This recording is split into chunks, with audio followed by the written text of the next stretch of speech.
Hi, I'm Caroline. I work on the LauraLynn, the community team. So LauraLynn was founded by the McKenna family. They had two young girls who very sadly passed away within a short space of time. And the family did lots of fundraising to create this wonderful organisation that provides palliative care to children with life-limiting conditions. For me, palliative care is a continuum of care that starts from the diagnosis of a child with a life-limiting condition right through to end-of-life and bereavement care. It encompasses aspects such as symptom management, end-of-life care, short breaks, both in the home and in LauraLynn House.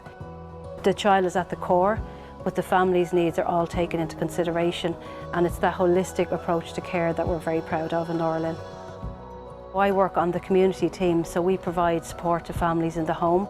So if a child has had a deterioration or if there's a particular increase in the child's needs, we can provide nursing support from a hands-on nursing perspective, but also from a symptom management viewpoint as well. What we find with families a lot is when they look for our support in the home, that it's basically just so that they can be a family and the parents can focus on being a parent and not a carer, and it just takes some of that massive responsibility away from the families and allows them to be the parents that they want to be and to pass that over to us, the care needs over to us. So one of the things we provide is the opportunity for families to have short stays together, in addition to the wider family support team, which provides things like music therapy, psychology support, play therapy, and we also have an activities coordinator who is wonderful at organising stays for families and doing lovely activities for families together. So it gives the families lots of opportunities to be a family.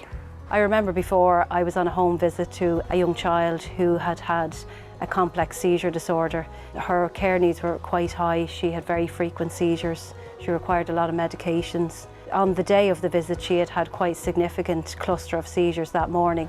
So after I had settled her and given her medications, we decided to have some downtime. She was very lethargic, very withdrawn, very quiet after her cluster of seizures, so we decided to do some story time.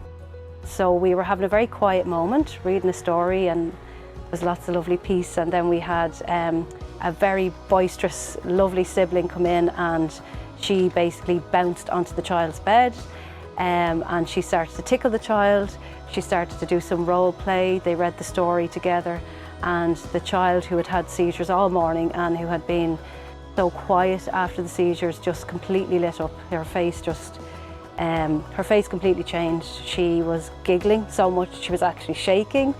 And I think what probably struck me in that moment was that, rightly so, we cocoon and we protect these children with these life-limiting conditions, but often sometimes what they need is actually the normality and the nurture of their family, but in particular their siblings. So it just changed a really somber, stressful situation into this wonderful moment of excitement and fun between two siblings. So it just really brought home the importance of family-centred care, which is something that we focus on so much in LauraLynn.